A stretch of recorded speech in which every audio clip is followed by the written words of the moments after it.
Hello!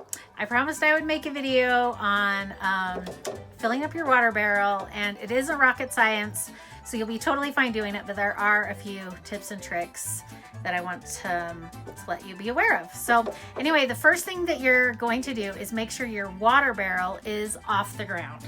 So I've put mine on a pallet, and you don't necessarily need a pallet, but do put like 2x4 material or something on it that's steady, because obviously this isn't moving once you put water in it. So just make sure it's steady.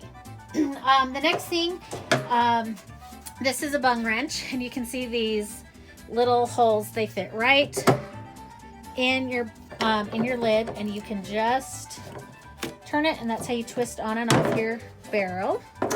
And then water preserver. Now this is a miracle product. I love this because what it does is it makes it so instead of changing out your water every year, which no one does, I realize that, but legally now this will make it so your water in your barrel lasts for 5 years. Now this is tap water we're putting in here, so I mean, it's good water anyway, but you want to put this water preserver in it. It's just an extra precaution. So anyway, to do this, we're going to, now this bottle of water preserver is actually good, the perfect amount for this 55-gallon barrel.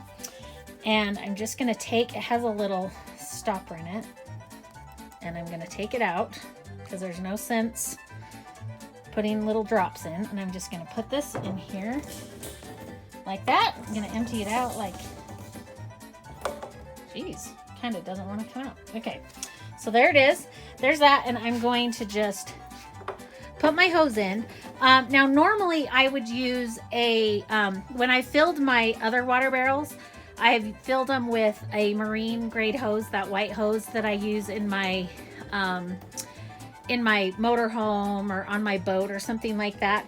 But where I'm in my basement, it won't fit, so I'm just taking a garden hose, and I'm not, you can see I'm not gonna immerse this in my water.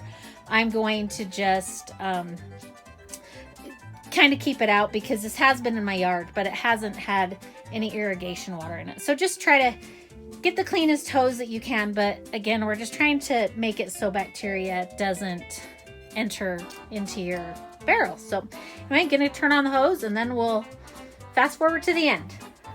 And we'll just turn on the water. Hopefully someone will turn on the water. Oh, and here's the water.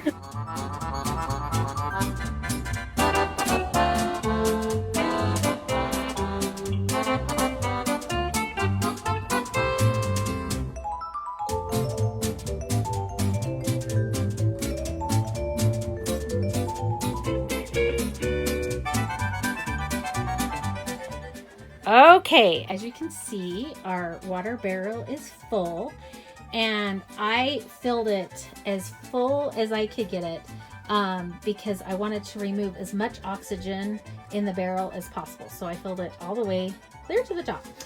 Something that I failed to mention at the beginning of the video is that you need to put your water preserver in before your water, or at least while your water, you've got enough room in your barrel that the water preserver can mix itself into all your water. I'm going to go ahead and put on the lid here. Well, I'm not. I have a helper elf. So we're going to screw this on, and then you can hand turn it to a certain point, and then you're going to use your bung wrench to tighten it down. Now, something that I would suggest is keeping a bung wrench and a siphon hose, and I like to put a nail or a hook or something right above my water barrel, so when I need to use my water barrel, I can go ahead and not be searching all over, possibly in a crazy situation if it's an earthquake or something. After an earthquake, when I'm trying to open up my barrel, that so I can get it open, and I know where my bung wrench is, I know where my siphon hose is, so it just makes sense to just have it right there close. And I don't know about you, if I don't hang things up on a wall, it can disappear on me. Okay, we're getting that nice and tight. Okay, I've got a siphon hose here, and I like to keep mine in a plastic bag, so it just stays, just to sanitize it and stuff. So, and this is the way that we're going to get the water out if I ever move again, which I would say I'm not going to, but as soon as I do, then I'm going to be moving. So anyway, if I ever have to take my water out of here, this is how I'm going to do that.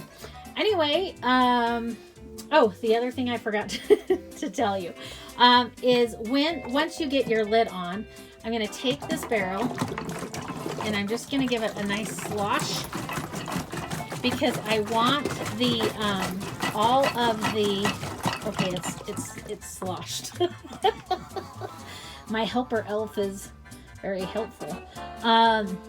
Once it's sloshed, it needs to, or the water needs to slosh all over the inside of the barrel to kill any bacteria that was in the barrel. So that's why we're sloshing it around. Anyway, hope you enjoyed this crazy little video, and thanks for watching. Bye.